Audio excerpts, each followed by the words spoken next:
जिला विधिक सेवा प्राधिकरण द्वारा आयोजित यूथ जागरूकता शिविर में आपका हार्दिक स्वागत है। आज आप सभी को जिला विधिक सेवा प्राधिकरण पिथौरागढ़ उत्तराखंड से राजकीय उच्चतर माध्यमिक विद्यालय पाभे में आई श्रीमती निर्मला पांडे एवं श्रीमती गीता बिष्ट जी द्वारा साइबर क्राइम एवं छात्र छात्राओं की निजी समस्याओं से संबंधित जानकारी दी जा रही है। साइबर क्राइम से बचने के लिए इसे आप सभी को अवश्य देखना चाहिए। अब बात आती परेशानी कैसी होती है। हम तो बच्चे हैं, हमें तो कोई परेशानी ही नहीं है।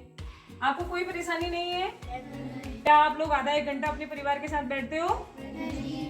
सच में नहीं, इतना समय ही नहीं है आज की डेट में। फोन से आप गेम खेलते हैं। आपने न्यूज सुनी कि कई सारे माँ बाप के पैसे निकल गए? सुनते हो तो फिर भी गेम खेलते हो। फोन का जो यूज होता है ना बेटा, वो बड़ा हानिकारक है, क्योंकि हमें उसकी चीजें मालूम ही नहीं है। तरीके से मैसेज कर रहा है या फिर आपकी कोई प्रोफाइल पिक देख रहा है, व्हाट्सएप में कोई कॉलिंग या मैसेज आ रही है, उसको हम बोलते हैं साइबर क्राइम। उसका निवारण कहाँ पे होता है? साइबर सेल में। साइबर सेल में जाकर के कंप्लेंट दर्ज होती है, जिसके अनुसार काम आपके जितने सारे पैसे गए हैं या फिर कोई ऐसे काम हुए हैं, जैसे आपको कोई मैसेजेस कर रहा है, कोई बैक कॉल कर रहा है, कोई वीडियो कॉल कर रहा है, तो वो वहाँ केस रजिस्टर हो जाता है। साइबर सेल के द्वारा ही उस चीज का निवारण किया जाता है। इसलिए साइबर का मतलब ये होता है कि आपको मोबाइल के अंदर घुसना ही नहीं है। आपको जितनी समस्याएं हैं वो अपने माता पिता से शेयर करनी है, अपने गुरुजनों से शेयर करनी है, ठीक है ना। तो ये चीजें आप मोबाइल से दूरी क्या रखोगे, बरकरार रखोगे ना जी। बहुत सारे लोग होते हैं जो आपको प्यार से, पराये लोग आपको अपना बनाना चाहते हैं, आपसे बात करना चाहते हैं, आपको गलत तरीके से फोन के माध्यम से बात करते हैं कि आप हमें अपनी परेशानी बताओ, ये बताओ, ऐसा बताओ। उसके बाद धीरे धीरे वो आपकी कमजोरियों को जानते हैं और आपको यहाँ से ले जाने के बाद, जिसे हम बोलते हैं मानव तस्करी, इसका मतलब होता है शरीर के अंगों के साथ साथ एक पूरे व्यक्ति को इस जगह से उधर उस जगह भेज देना, यानी कि आयात और निर्यात। सबसे ज्यादा आज की डेट में पहाड़ की लड़कियां 8 साल से लेकर के 14 साल के बीच की लड़कियां इसका शिकार बन रही हैं और 385 केसेस अभी तक रजिस्टर हो चुके हैं, जिनमें लड़कियां आधी मिली है, आधी का अता पता ही नहीं है। तो सबसे ज्यादा सतर्क रहने की जरूरत है हम लोगों को पराये लोगों से, जो आपको फोन के द्वारा ही मिलते हैं, या फिर कोई ऐसा व्यक्ति जो दूसरी जगह का है और आपको बोल रहा है, समझ रहा है कि आप कहाँ से आ रहे हैं, क्या कर रहे हैं, आपको आते जाते स्कूल आते जाते आपसे बात करना चाहता है, आपकी कमियों को जानना चाहता है कि कौन सी ऐसी कड़ी है जिस कारण आपके साथ बातचीत हो पाए और आप उसको सारी बातें बता दो। कि हमने पराये लोगों से और मोबाइल फोन से दूरी बरकरार रखनी है। मैडम द्वारा इस अवसर पर छात्र छात्राओं को अपरिचित लोगों से दूर रहते हुए केवल अपने माता पिता और गुरुजनों पर ही भरोसा करने के निर्देश दिए जा रहे हैं। जब घर से आप स्कूल आ रहे हैं तो आपकी पूर्ण रूप की जिम्मेदारी इस परिवार की हो जाती है, जो परिवार यहाँ मौजूद है। इसलिए इनके साथ भावनात्मक तरीके से जुड़ाव होना आपके लिए बहुत आवश्यक है। अच्छा, चाइल्ड हेल्पलाइन का नंबर है 1098, ठीक है। 112 नंबर है महिला हेल्पलाइन नंबर, 181 है ये भी महिला हेल्पलाइन नंबर है। सखी वन स्टॉप सेंटर का नंबर, जहाँ पे कोई लड़की अकेली पाई जा रही है या फिर कोई ऐसी कंडीशन है जहाँ आप किसी को कॉल नहीं कर सकते, आप 112 एंड 181 में कॉल कर सकते हैं। 100 नंबर है आपका इमरजेंसी नंबर। आज की जो जनरेशन वो अटैचमेंट वाले लगाव में चल रही है, ठीक है। पहले टाइम के लोग भावनात्मक तरीके से कार्य करते थे, और उसका क्या मतलब है, वो जो अटैचमेंट है वो सिर्फ 1 या 2 या 3 दिन का या फिर 1 महीने का अटैचमेंट है, जिसमें दूसरा पक्ष आपको सिर्फ इस चीज के लिए इन्वॉल्व कर लेता है कि उसको उससे क्या फायदा होगा। अब दूसरा आता है भावनात्मक जुड़ाव। भावनात्मक जुड़ाव से आपके घर परिवार के लोग और आपके विद्यालय परिवार के लोग, 2 लोग ऐसे होते हैं, 2 परिवारों के लोग जो आपके साथ भावनात्मक तरीके से जुड़े हुए होते हैं, जो आपकी अंतरात्मा की आवाज सुनते हैं, जो आपको समझते हैं कि 5 मिनट अगर कोई बच्चा लेट है, उसका चेहरा देख के भाग जाएंगे कि इसके साथ कौन सी घटना घटी है। समझ रहे हैं? उसे कहते हैं भावनात्मक जुड़ाव। और एक जुड़ाव है अटैचमेंट। उसको आते जाते हुए लोग बोलते हैं, आज तो तू बहुत स्मार्ट लग रही है, आज तो तू बहुत सुंदर लग रहा है भाई, आज तो तूने बहुत अच्छे कपड़े पहने हैं। वो आपका फायदा उठा के कहीं ना कहीं मिसयूज करेगा, और इसका शिकार सबसे ज्यादा आज की डेट में लड़कियां हो रही हैं। और हमें सबसे ज्यादा सेव करने की जरूरत लड़कियों को है।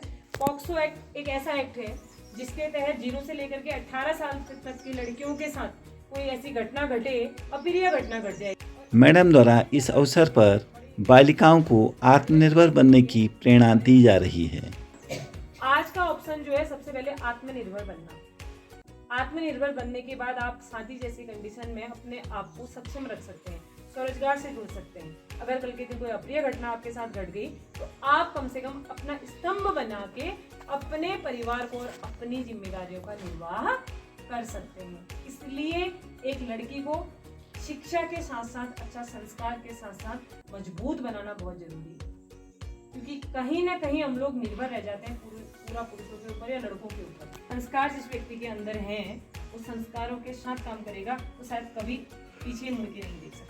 After this motivational speech, madam द्वारा समाज में जेंडर इक्वलिटी हेतु एक एक्टिविटी की जा रही है। जब मैंने बोला आपको कि हम लोग एक ग्रुप बनाएंगे, हम लोग कैसे आए? आधे लड़के और लड़कियां, है ना? अच्छा, ये कहाँ से आया? कब से कैसे हम लोगों ने ये किया? हमने ऐसा ही देखा है क्या? कैसे हम लोग एक साइड हो गए? जब हम पैदा होते हैं ना, जुड़वा हो एक लड़का और लड़की पैदा होते हैं, सिर्फ लिंग का भेद होता है, बाकी वो एक समय पैदा होते हैं, एक जैसे रंग रूप से, उनकी भी बाल छोटे होते हैं और वो भी वैसे ही कपड़े पहनती है जैसे एक साथ। बड़ी होती है, लड़की के बाल कट दिए जाते हैं, लड़की के नहीं कटे जाते। वो कौन करता है? जोर से बोलना है। वो कौन करता है? हम कौन है? समाज का निर्माण कौन करता है? हम। अगर हम इसके खिलाफ आवाज उठाएं, सिर्फ लिंग का भेद है लड़का और लड़की, बाकी जो ये समानता के तरीके से अगर हम चलें तो क्या हमारे बीच में कभी कोई प्रॉब्लम्स आ सकती है? नहीं आ सकती ना। इसमें न किसी को आरक्षण मिल सकता है, न किसी को स्पेशल ट्रीटमेंट मिल सकता है।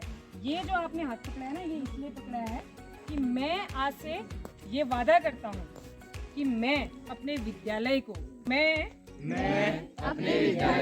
स्वच्छ रखने में सहयोग करूँगा और कोई भी समस्या आने पर अपने विद्यालय परिवार